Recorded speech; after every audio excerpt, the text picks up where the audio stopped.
Ting. Halo semua, hari ini saya akan membuat video tentang fisika dalam kehidupan sehari-hari. Langsung kita bahas. Pengertian fisika.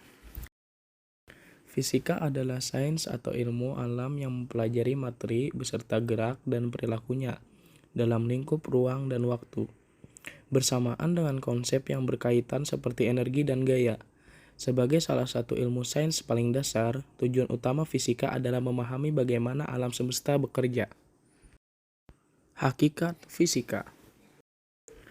Hakikat fisika ada 3, yaitu fisika sebagai produk, fisika sebagai proses, dan fisika sebagai sikap. Yang pertama, fisika sebagai produk.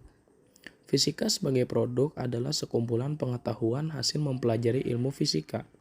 Fisika sebagai produk dapat berupa model, teori, hukum, rumus, fakta, konsep, dan juga prinsip. Yang kedua, fisika sebagai proses.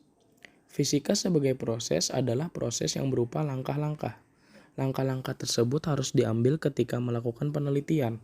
Langkah-langkah dalam ilmu fisika seperti pengukuran, inferensi, manipulasi variabel, penyusunan grafik, dan tabel. Yang ketiga, fisika sebagai sikap.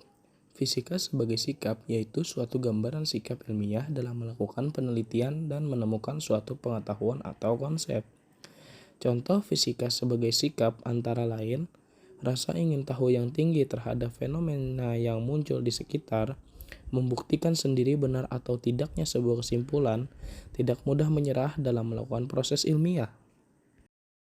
Setelah semua itu, kita akan masuk ke contoh-contoh fisika dalam kehidupan sehari-hari. Contoh yang pertama yaitu kertas yang diremas. Saat kamu meremas kertas, sifat-sifat fisika dan kimia yang ada pada kertas tidak berubah. Kertas hanya mengalami perubahan bentuk.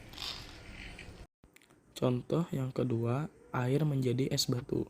Pada proses pembuatan es batu, air mengalami perubahan bentuk dari cair menjadi padat. Pada peristiwa itu, sifat fisika dan kimia air tidak mengalami perubahan. Setelah es dibiarkan di suhu ruang, pasti es akan mencair, sehingga terbentuk air kembali.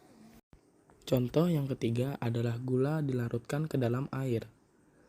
Saat melarutkan gula ke dalam air, sebenarnya gula hanya berubah bentuk dari butiran menjadi partikel larutan.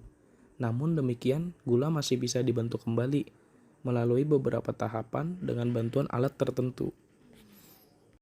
Sekian video dari saya. Terima kasih telah menonton. See you next time. Bye.